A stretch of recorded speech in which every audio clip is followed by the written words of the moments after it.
BNP তার গুন্ডা বাহিনী দিয়ে ঢাকা আলিয়া মাদ্রাসায় হামলা চালিয়েছে। তো এই ব্যাপারে আমি কিছু বলার আগে আপনাদেরকে একটা ভিডিও আমি দেখাচ্ছি।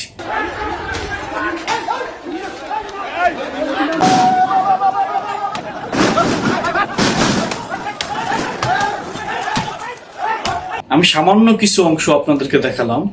এখানে দেখা যাচ্ছে এক লোক কুলুকুলু দিয়ে মানে আওয়াজ দিয়ে তার সন্ত্রাসী বাহিনীকে ডাকতেছে যেন ঢাকা আলিয়া মাদ্রাসার ভিতরে ঢুকে ছাত্রদেরকে, শিবির আর সাধারণ ছাত্রদের বিষয় না, বিষয় হলো যাকেই পাবে তাকেই পেটানো হবে।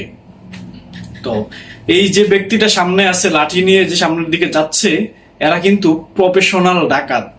তো এই প্রফেশনাল ডাকাত ভাড়া করে এনে ঢাকা আলিয়া মাদ্রাসায় হামলা চালানো হয়েছে। মানে কি যে বলে, এই হল দখলের উদ্দেশ্যে, এবং তারা আলিয়া মাদ্রাসার ভিতরে হামলা চালাইছে এবং আলিয়া মাদ্রাসা হলের মধ্যে ছাত্রদের যে ল্যাপটপ, মোবাইল, যাবতীয় ইলেকট্রনিক্স যে ডিভাইস গুলো আছে টাকা সহকারে, এগুলো পর্যন্ত এই ডাকাত দল ওখান থেকে লোড করে নিয়ে আসছে। তো সর্বশেষে যখন এই ডাকাত দলকে ছাত্র শিবির যখন প্রতিরোধ গড়ে তুললো, তখন এই ডাকাত দল বাধ্য হয়েছে বেরিয়ে আসতে। শিবিরের দৌড়ানি খেয়ে তারা যুবদল থেকে আরো কিছু বাড়া করে আনছে। যুবদলের যে গ্রুপটা দ্বিতীয় ধাপে আসছে, ওই গ্রুপের প্রধান হলো ঢাকার শীর্ষ সন্ত্রাসী, শীর্ষ চাঁদাবাজ নয়ন। এই নয়নের নেতৃত্বে আরেকটা গ্রুপ আসছে যারা প্রফেশনাল ডাকাত। প্রথম যে গ্রুপটা আসছে, এই গ্রুপটা শিবিরের প্রতিরোধের মুখে পড়ে পালিয়ে গেছে। এখন দেখছে এই গ্রুপে সেরে উঠতে পারছে না, তখন নয়নের নেতৃত্বে আরেকটা গ্রুপ তারা আবার আলিয়া মাদ্রাসায় ঢোকার জন্য চেষ্টা করছে। এরপরেও নয়নের নেতৃত্বে যে গ্রুপটা আসছে, এই গ্রুপটা নয়ন সহকারে ওখান থেকে পালিয়ে আসতে বাধ্য হয়েছে। তো যেহেতু পালিয়ে আসছে, তো এখানে শরীরের মধ্যে একটা জিদ আছে না, এই জিদরা মজানোর জন্য এই নয়ন মানুষের বাড়ি ঘরে তার লোকদের দিয়ে হামলা চালাইছে। মানে এরা যে রাস্তা দিয়ে গেছে হেঁটে হেঁটে বা দূরে দূরে রাস্তার আশেপাশে যে বাড়িঘর গুলো ছিল, এই বাড়িঘর গুলোর মধ্যে এই নয়ন হামলা চালাইছে।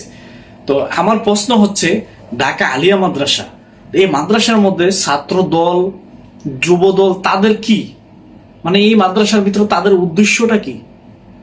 এই মাদ্রাসা তো আপনার যারা ইসলামিক মাইন্ডে আছে তারা পড়াশোনা করে। আচ্ছা, ধরলাম যে মাদ্রাসার কোনো শিক্ষার্থী বা কোনো একটা গ্রুপ ছাত্র দল করে, যাই এটা মানে শোনা হাস্যকর, বলাও হাস্যকর, কোনো অর্থহীন একটা শব্দ। আচ্ছা, ধরে নিলাম 2-1 সেকেন্ডের জন্য। এখন তো আবার এখানে যুবদলের কি কাজ? মাদ্রাসার ভিতরে যুবদলের কাজটা কি? মাদ্রাসার ভিতরে তো পড়াশোনা করানো হয়। এরা কি করছে জানেন? যে মাদ্রাসার একজন অধ্যক্ষের শরীর থেকে রক্ত পর্যন্ত এরা জড়াইছে। মানে এরা এতটা নিকৃষ্ট কুকুর, তারা এতটা মারমুখী ওখানে ছিল।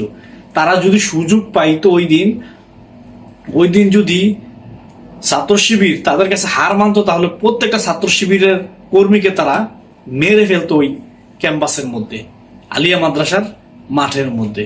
দ্বিতীয় ধাপে যে ডাকাত দলটা আসছে নয়নের নেতৃত্বে, এই নয়নে কিন্তু হেলমেট পরে আসছে। আমরা পূর্বে কিন্তু হেলমেট বাহিনী দেখছিলাম বাংলাদেশে। ছাত্রলীগ, যুবলীগ, এগুলোর সন্ত্রাসীদের যে আত্মা আছে না, আমার মনে হয় এটা নয়নের উপর ভর করছে।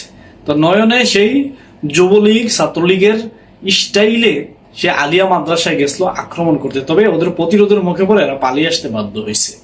তো এ হলো এদের আসল চেহারা।